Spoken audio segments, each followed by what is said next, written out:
Assalamualaikum warahmatullahi wabarakatuh. Selamat siang. Kembali lagi bersama saya Adi Fitria dari Studio Leading the Change bersama Cycle, Policy Ecosystem and People. Sahabat konservasi, setiap agama memiliki kepercayaan untuk dapat hidup dengan aman dan berimbang dengan lingkungannya. Manusia selalu diajarkan untuk berbuat baik dan menjaga lingkungan tidak terkecuali agama manapun. Hari ini, Dai Konservasi akan membahas mengenai hubungan iman dan konservasi. Yang kita ketahui bahwa iman adalah satu pondasi pertama dalam setiap umat beragama. Mari kita simak bersama. Assalamualaikum warahmatullahi ta'ala wabarakatuh. Teman-teman, sahabat-sahabat, semoga kita semua selalu mendapat ampunan, rahmat, kasih sayang, bimbingan, pencerahan, hidayah dari Allah Subhanahu wa taala. Alhamdulillahirabbil alamin. وبه نستعين على أمور الدنيا والدين والصلاة والسلام على سيد الأنبياء والمرسلين وعلى آله وصحبه أجمعين أما بعد رب اشرح لي صدري ويسر لي أمري واحلل عقدة من لساني يفقه قولي ولا حول ولا قوة إلا بالله العلي العظيم. قال رسول الله صلى الله عليه وسلم الإيمان bid'un wa sab'una syu'batan arfa'uha la ilaha illallah wa adnaha imatatul adha anit tariq atau kama qala Rasulullah sallallahu alaihi wasallam.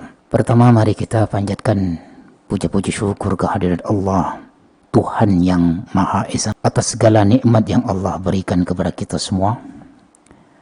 Nikmat kita masih diberi kesempatan hidup oleh Allah Subhanahu wa taala untuk menjadi orang yang lebih baik, untuk menebar kebaikan kepada seluruh alam ciptaan Allah Subhanahu wa taala. Yang kedua, mari kita panjatkan salawat dan salam kepada seluruh para nabi-nabinya Allah, utusan-utusan Allah, khususnya Nabi Muhammad sallallahu alaihi wasallam. Yang ketiga, saya ingin menyampaikan kepada kita semua, teman-teman, sahabat-sahabatku, khususnya pencinta alam, penjaga alam, kita semua manusia, makhluk yang paling sempurna ciptaannya, yang sengaja dicipta oleh Allah dalam keadaan yang paling sempurna, bahkan mengalahkan malaikat. Malaikat yang suci tapi tidak sempurna jasadnya, penciptaan jasadnya. Maka difirmankan oleh Allah Tuhan yang Maha Esa, laqad khalaqnal insana fi ahsani taqwim. Dan sungguh aku telah menciptakan manusia, sosok manusia itu fi ahsan taqwim, dalam keadaan dengan bentuk yang paling sempurna, hingga bentuk manusia itu mengalahkan bentuk malaikat, apalagi jin, apalagi binatang. Jadi alhamdulillah, puji syukur kita kepada Tuhan yang Maha Esa, kita telah dijadikan sosok manusia yang ciptaannya, bentuknya disempurnakan oleh Allah Subhanahu wa taala. Dan ternyata teman-teman, sahabat-sahabatku, kenapa kita ini disetting oleh Allah dengan bentuk yang paling sempurna? Ternyata karena kita adalah khalifah, wa ja'alnakum khalaifil ardi. Jadi Nabi Adam itu bapak kita, Nabi Adam dijadikan oleh Allah khalifah. Khalifah artinya pemimpin atau pengganti, penerus, untuk menjalankan risalah-risalah Tuhan yang Maha Esa itu. Kemudian di ayat-ayat yang lain Allah sebutkan, Tuhan sebutkan, wa ja'alnakum khalaifa fil ardi, dan aku jadikan kalian semua. Jadi tidak khusus Nabi Adam. Kalau di saat di surat Al-Baqarah itu dikatakan bahwa Tuhan menciptakan Nabi Adam sebagai khalifah. Inni ja'ilun fil ardi khalifah. Wa idh qala rabbuka lil malaikati inni ja'ilun fil ardi khalifah. Ini aku ja'ilun, ingin menciptakan, hendak menciptakan fil ardi, di muka bumi ini, khalifah, sebagai khalifah. Khalifah itu penerus atau khalifah pengganti Tuhan untuk melestarikan bumi ini, untuk memakmurkan bumi alam ini, alam semesta ini. Nah, kemudian di ayat yang lain, karena ayat ini khusus kepada Nabi Adam, bapak kita, bapak Adam, maka disebutkan lagi oleh Tuhan Yang Maha Esa, Allah Tuhan Yang Maha Esa, di pasal atau di ayat yang lain, waja'alnakum, dan aku jadikan kalian semua khalaifa fil ardi, khalifah, wakil-wakil Allah, wakil-wakil Tuhan di muka bumi, di alam semesta ini, untuk memakmurkan, untuk menjaga, untuk melestarikan alam ini. Tuhan serahkan kepada kita semua makhluk manusia, makanya sengaja diciptakan dalam bentuk yang paling sempurna, fi ahsani taqwim. Maka teman-teman, sahabat-sahabatku yang mulia, hari ini, sekarang ini kita bersama dalam acara Leading the Cheng bersama Dai Konservasi. Kebetulan di Lampung ini saya pembinanya, ya Ustaz Alif Ma'luf Al-Maduri, ya pembina Dai Konservasi Lampung. Kita akan berbicara tentang iman dan konservasi, kolerasi antara iman dan konservasi. Sementara ini kita menganggap bahwa ajaran agama ini tidak mengajarkan konservasi. Itu anggapan mayoritas dari kita yang belum paham. Bahkan tidak ada hubungnya iman dengan konservasi. Sedangkan kalau kita kaji dan dikaji, kita baca dan baca, ada kolerasi atau ada hubungan, ada makna konservasi di dalam iman itu sendiri. Baik, kita kembali kita mulai dari etimologi dan terminologi iman. Tanpa memahami, tanpa tahu etimologi iman ini, maka anggapan atau pemahaman kita akan salah. Maka semua dimulai dari etimologi. Iman, lughatan secara etimologi, adalah al-yakin, di keyakinan. Iman itu yakin. Jadi kalau kita beragama pasti punya iman, yakin atas adanya Tuhan Yang Maha Esa. Dalam hal ini bagi umat Islam yang beragama Islam, Allah Tuhan Yang Maha Esa. Tetapi secara etimologi, secara umum, iman itu adalah kepercayaan, iman itu adalah keyakinan, iman itu adalah pemahaman akidah dan pemahaman. Nah, ketika kita beriman kepada Allah, kepada Tuhan, kepada Allah, maka kita agamanya Islam. Nah, kalimat beriman ini, iman ini tidak harus orang Islam, tidak harus umat Islam, tapi seluruh umat yang beragama. Jadi hubungannya iman ini bukan hanya kepada umat Islam. Hubungan ini adalah hubungan antara agama, antara ketuhanan. Ini secara etimologi, secara umum. Nah, makanya di dalam kitab suci Al-Quran itu disebutkan kadang ya ayyuhalladzina amanu, kadang ya ayyuhan nas. Ini kalau kita teliti, kita baca, ini ada perbedaan. Kadang Allah panggil ya ayyuhan nasu rabbakumul ladzi khalaqakum min nafsin wahidah. Ini pakai nida, pakai nada nida, panggilan dengan wahai manusia, bukan orang beriman. Nah, ada itu di kitab suci. Begitu lengkapnya kitab suci Al-Quran ini. Dan itu juga ada di kitab Taurat dan Injil, Zabur juga.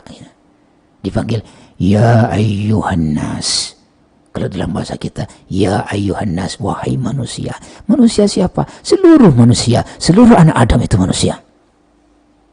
Nah, kenapa bukan jin yang dipanggil? Kenapa bukan binatang yang dipanggil? Karena itu kita adalah makhluk yang paling sempurna ciptaannya, bentuknya, wujudnya. Nah, diciptakan paling sempurna oleh Allah Subhanahu wa Ta'ala. Allah percaya betul kepada manusia untuk memanage, untuk mengatur, untuk menyeting, untuk menjaga, untuk melindungi, untuk melestarikan. Dalam bahasa lain konservasi, mengkonservasi alam ini. Allah percayakan kepada kita manusia. Nah, maka kadang Allah memanggil dengan kalimat ya ayyuhan nas. Ada ya ayyuhalladzina amanu, wahai orang yang beriman. Kalau beriman belum tentu Islam, belum tentu Muslim. Punya iman, kepercayaan kepada Tuhan yang Maha Esa, kepada Tuhan. Itu namanya beriman. Kalau beriman berarti beragama. Kalau beragama pasti beriman. Maka kita bahas dulu tentang iman ini. Jadi iman ini percaya kepada Tuhan. Bagi orang yang beriman, itu berarti orang yang percaya kepada Tuhan. Beragama berarti beriman. Beriman berarti beragama. Tak ada iman tanpa agama, tak ada agama tanpa iman. Nah, nanti biasanya secara terminologi biasanya dipakai bagi umat Islam, dipakai khusus orang Islam itu. Itu prinsip daripada iman. Kemudian secara khusus lagi, iman ini memiliki makna. Makna apa? Makna aman. Nih, iman, aman, nyaman. Sama-sama amannya nih. Bedanya di depan doang. Al-iman, al-aman. Nih, iman itu sama dengan aman. Aman itu sama dengan nyaman. Kalau mau nyaman, harus punya iman. Kalau mau nyaman, harus aman. Kalau mau aman, harus punya iman. Nah, gitu ya.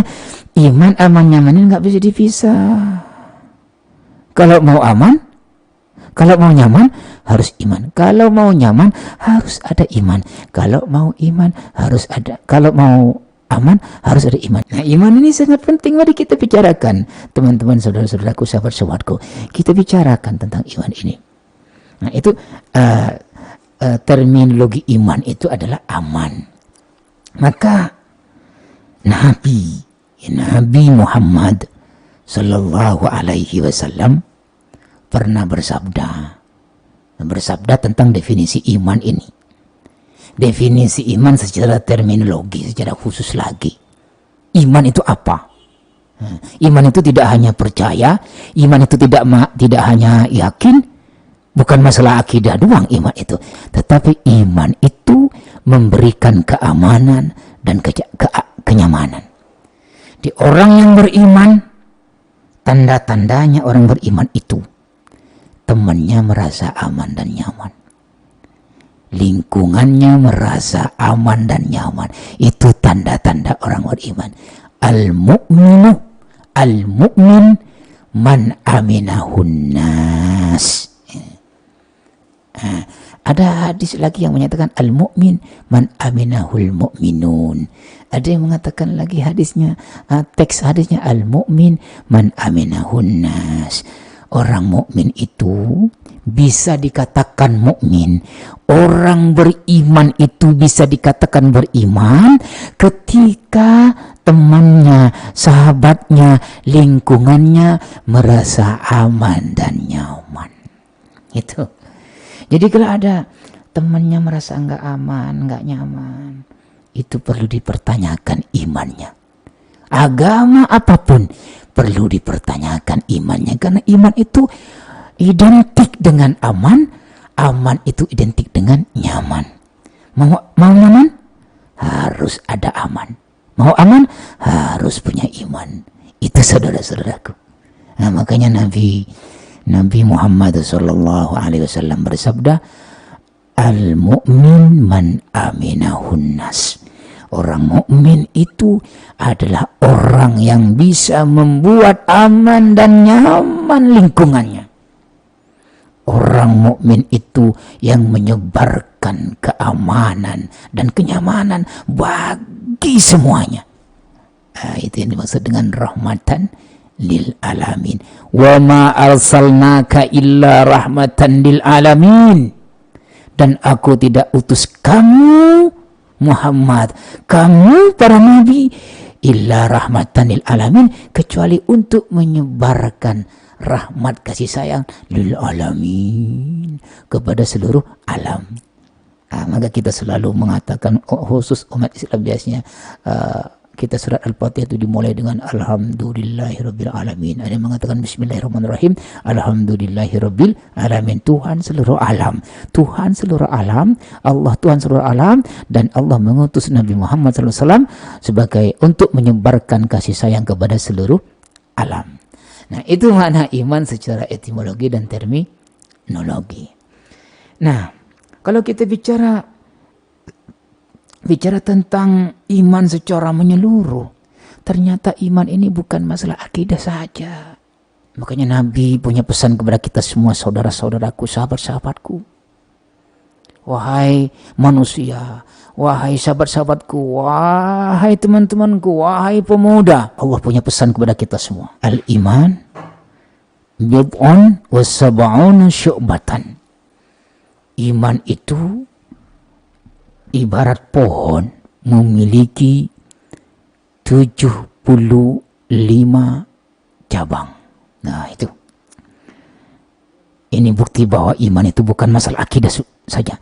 Bukan masalah pemahaman saja. Bukan masalah mindset saja. Tetapi masalah sosial juga. Coba kita bedah. Saya ulangi lagi. Kata Rasulullah SAW, sabda Rasulullah SAW, al-iman bid'un wa sab'una syu'batan. Iman itu memiliki 73 atau 75 cabang. Karena kalimat bid'un ini multi makna. Ada yang mengatakan bid'un itu adalah 3, ada yang mengatakan 7. Nah, dalam bahasa Arab, kalimat bid'un itu antara 3 sampai 9. Nah, gitu. Ketika Rasulullah SAW bersabda al-imanu bid'un wa sab'una syu'bah, maka bisa dikatakan iman itu memiliki 73 cabang, atau bisa kita katakan iman itu memiliki 75 cabang, atau bisa kita katakan iman itu memiliki 79 cabang.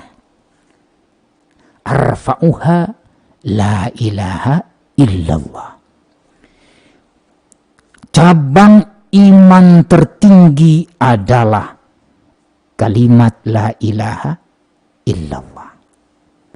Kalimat la ilaha illallah ini menyelamatkan kita dari kesengsaraan di dunia dan kesengsaraan di akhirat. Kalimat tauhid, kalimat pemersatu, kalimat la ilaha illallah ini membebaskan kita dari kebodohan dunia dan kebodohan nanti masa depan kita, yaitu di hari akhirat. Kita menjadi orang yang cerdas. Kita menjadi orang yang bermindset tinggi dengan kalimat la ilaha illallah. Maka cabang iman tertinggi ini adalah pemahaman bahwa tidak ada Tuhan selain Allah Subhanahu wa taala, khusus umat Islam ini. Nah, ini iman tertinggi. Nah, dari la ilaha illallah ini punya cabang sampai 79 cabang. Cabang terendahnya apa? Cabang terendah daripada iman adalah imatatul adza anit thoriq. Perhatikan itu, teman-temanku, sahabat-sahabatku. Cabang iman paling rendah adalah imatatul adza, membersihkan kotoran anit thoriq. Anit thoriq dari jalan. Atau di jalan ada kotoran, diambil. Ada putung rokok, diambil. Ada sampah, diambil. Itu tandanya Anda beriman. Walaupun tidak sholat. Ini cabang iman. Coba kita perhatikan. Bagaimana cabang terendah iman itu adalah masalah sosial. Saudara-saudaraku. Ini masalah sosial. Iman tertinggi adalah masalah vertikal. Akidah. Pemahaman kepada Tuhan yang Maha Esa. Tapi cabang iman terendah adalah imatatul adza anit thoriq, membersihkan kotoran dari jalan. Ini kalau kita bedah kalimat membersihkan kotoran dari jalan ini juga berhubungan dengan ekonomi. Oke. Selain ekonomi, kita bahas bicara tentang iman itu. Bagaimana? Nabi cuman bersabda, Nabi cuman berkata, cabang terendah daripada iman itu membersihkan jalan, membersihkan kotoran dari jalan. Coba kalau jalanan itu kotor. Jalanan kotor, banyak sampah. Kalau musim hujan, Sampahnya bisa menghalangi aliran air. Sampahnya banyak di saluran-saluran air. Banjir.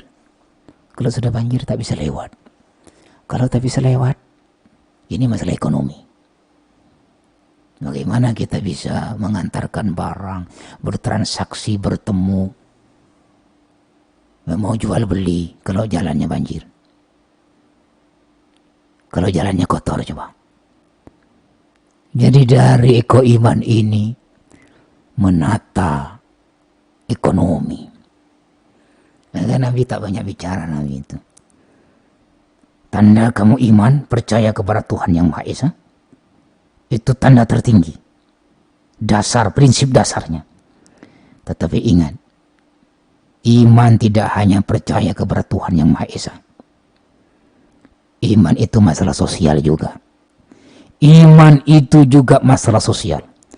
Membersihkan jalan, membersihkan kotoran dari jalan, membersihkan kotoran dari jalan, itu adalah bagian daripada iman.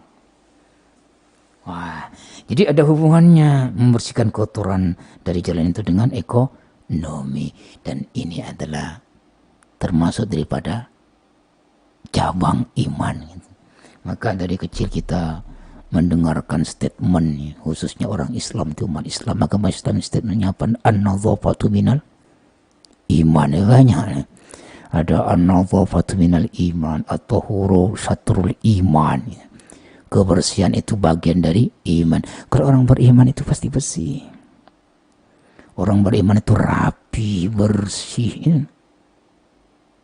Nah, ketika Rasulullah apa kata Rasulullah SAW, ketika kamu ingin berjumpa dengan teman-teman kamu, innakum satalqauna ashabakum, innakum satalqauna ikhwanakum, kamu akan berjumpa teman-teman kamu, sahabat kamu, saudara-saudara kamu. Maka ka'annakum syama, usahakan kamu itu menjadi syama, seperti teh lalat. Artinya indah gitu. Kalau teh lalat, kalau ada di muka, tidak ada teh lalatnya satu kan indah, pemanis gitu. Jadilah pemanis ketika kita jumpa dengan teman-teman itu. Ini suruh berpendapat aslihu rihalakum, fa aslihu libasakum, maka perbaiki, tampilkan yang terbaik. Ini masalah performanya, penampilan. Nabi itu bicara tentang penampilan itu. Tampilkan yang terbaik, yang tercantik, yang terbagus. Dirimu, kendaraanmu, sebisa kamu, sebisa mungkin, semampu kita. Ka'annakum syama, seakan-akan kamu itu tai lalat di muka. Jadi indah, cantik dipandang. Gitu. Nah, bagaimana iman itu bicara tentang sosial itu. Bersihkan jalan. Artinya jangan sampai mengganggu orang. Nah, kalau jalan bersih, semuanya bisa lewat. Binatang mau lewat, enak. Semuanya bisa lewat. Nah, jalan. Jalan siapa? Banyak jalan. Nabi tidak menyebut jalan orang. Imatatul adza anit thariq, membersihkan kotoran dari jalan. Jalan siapa? Jalan siapa saja. Kita kasih jalan. Binatang-binatang ini jalur untuk binatang, jalur untuk pesepeda, jalur untuk mobil, untuk pejalan kaki. Nah, kita rapikan itu. Dan ini adalah termasuk dari bagian iman yang terendah. Maka banyak lagi. Kan di sini ada yang disebut Nabi cuman paling tinggi. Ya, ranting atau cabang iman tertinggi adalah mengucapkan kalimat la ilaha illallah. Itu syahadat, ikrar. Keesaan Allah Subhanahu wa taala, keesaan Tuhan. Yang kedua, masalah sosial. Sosial sekecil itu. Kamu harus bersosial walaupun hanya membersihkan kotoran dari jalan, apalagi ngasih makan. Bagaimana seorang pelacur, ini hadis sahih dan saya yakin teman-teman semua tahu hadis ini. Disampaikan oleh semua penceramah, semua ustaz itu, semua dai menyampaikan ini. Seorang pelacur masuk surga gara-gara ngasih minum segelas anjing. Coba itu. Bagaimana kalau ngasih minum orang? Hanya ngasih minum anjing, pelacur masuk surga. Seorang pelacur masuk surga hanya karena memberi minum anjing. Bagaimana kalau ngasih minum orang? Bagaimana kalau ngasih minum ustaz? Nah, gitu. Ini iman dengan sosial itu sangat erat sekali. Jadi diceritakan oleh Imam Muslim dalam kitabnya Sahih Muslim, dikatakan bahwa imra'atun zaniyatun, seorang pelacur, perempuan pelacur, dia marrat ala rakiyatin, dia lewat berjalan, terus ketemu sumur. Di pinggir sumur itu ada anjing kehausan, kelaparan di sebelah sumur. Nah, wanita pelacur tadi entah apa dia ada merasa kasihan, rahmah, mahabbah, mawaddah, ada rasa kasihan kepada anjing yang kelaparan, kehausan tadi, yang mau mati tadi.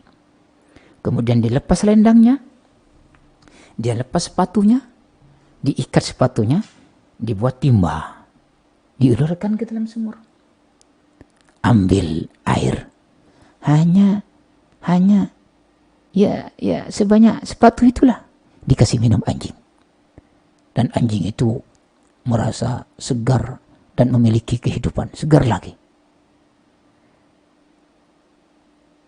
Kasih sayang kepada anjing yang kata kita najis anjing itu. Bagaimana Islam mengajarkan kita memberi minum, memberi kehidupan binatang yang bernama anjing saja dihadiahi surga oleh Allah, Tuhan yang Maha Esa, apalagi kepada sesama manusia.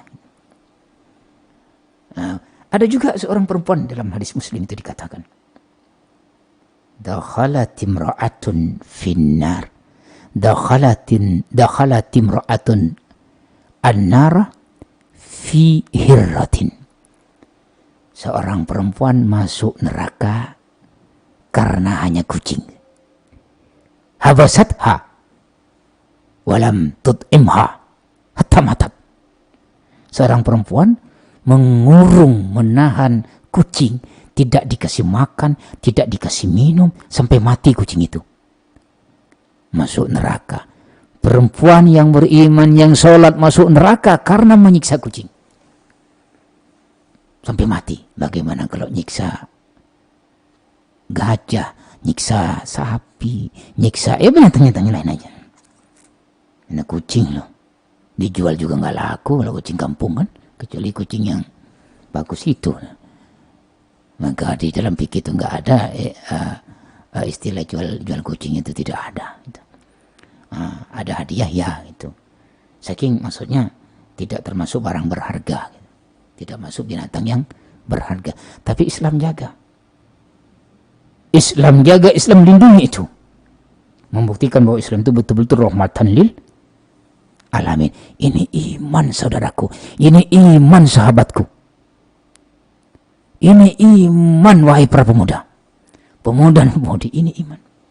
Jangan dikira iman itu hanya percaya kepada Tuhan yang Maha Esa. Iman itu tidak hanya bicara masalah akidah, tapi iman itu bicara tentang sosial.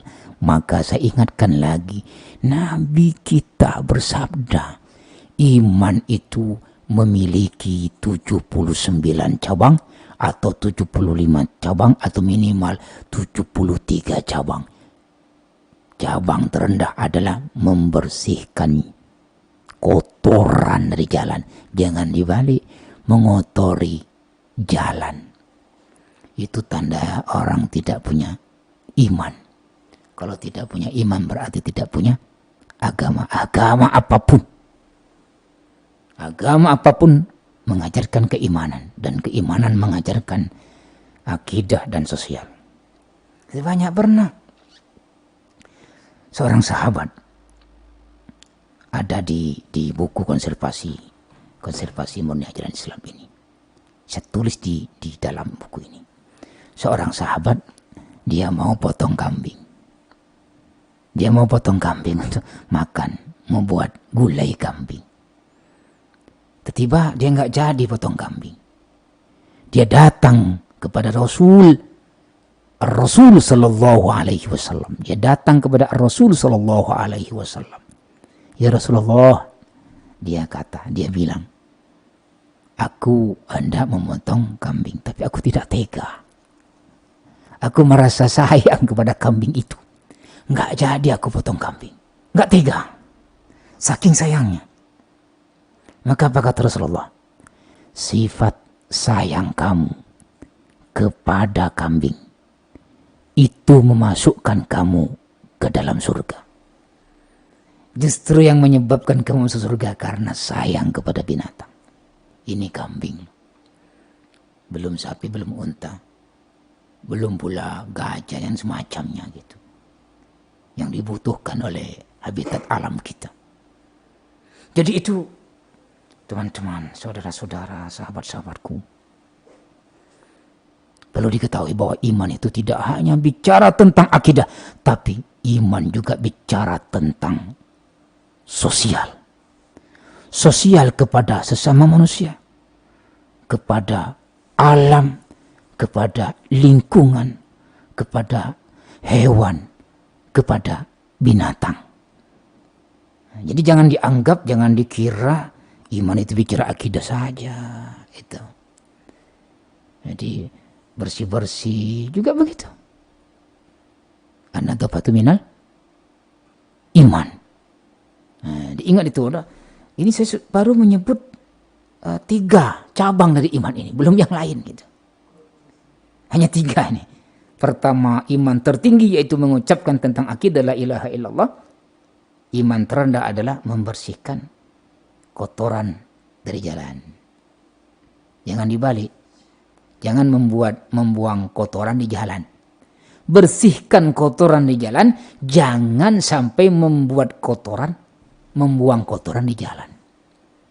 Nah, ini biar orang-orang beriman ini berpaham gitu. Supaya apa? Supaya kita tidak mengganggu orang, tidak mengganggu jalan umum. Nah, hubungannya masalah yang saya sampaikan tadi, masalah ekonomi. Semuanya bisa melewati jalan tersebut. Ya, itu udah iman. Jadi tolong perhatikan definisi, etimologi, terminologi iman itu. Ini saya ulangi lagi. Pertama, al-iman, al-aman. Iman itu sama dengan aman. Aman itu sama dengan nyaman. Mau nyaman harus aman. Mau aman harus punya iman. Nah gitu. Jadi iman ini tidak hanya bicara tentang sosial manusia saja.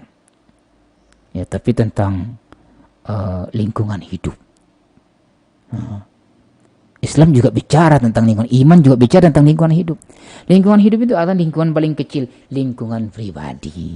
Ada lingkungan rumah tangga, ada lingkungan tetangga, ada lingkungan alam semesta. Ini semuanya lingkungan. Bagaimana Rasul pernah bersabda, barang siapa yang membunuh, barang siapa yang membunuh binatang, burung yang paling kecil, burung pipit, barang siapa yang membunuh burung pipit abasan, tidak ada kepentingan, hanya main-main saja. Ada burung ditembak bunuh, bukan karena untuk dimakan, untuk dikonsumsi, bukan untuk kebutuhan, bukan. Maka termasuk daripada bagian dosa besar, dosa terbesar, termasuk dosa besar, bahkan termasuk masuk dalam papan golongan dosa terbesar adalah membunuh binatang tanpa sebab kebutuhan, membunuh binatang main-mainan. Pernah ada sahabat kejar-kejaran dengan burung merpati, dikejar burung merpati itu. Kalau di Madinah itu kan banyak burung merpati itu, di Mekah itu, di Arab lah banyak burung merpati, dikejar-kejar.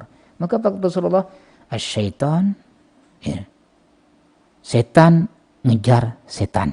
Nah gitu. Itu iman lah, itu Islam lah.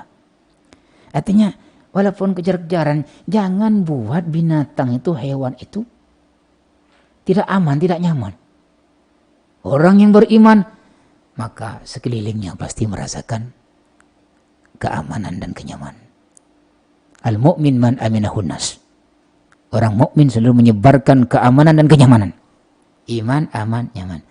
Mari kita jaga iman, jaga hutan, jaga lingkungan, jaga satwa, agar alam kita selalu lestari sampai anak cucu keturunan kita.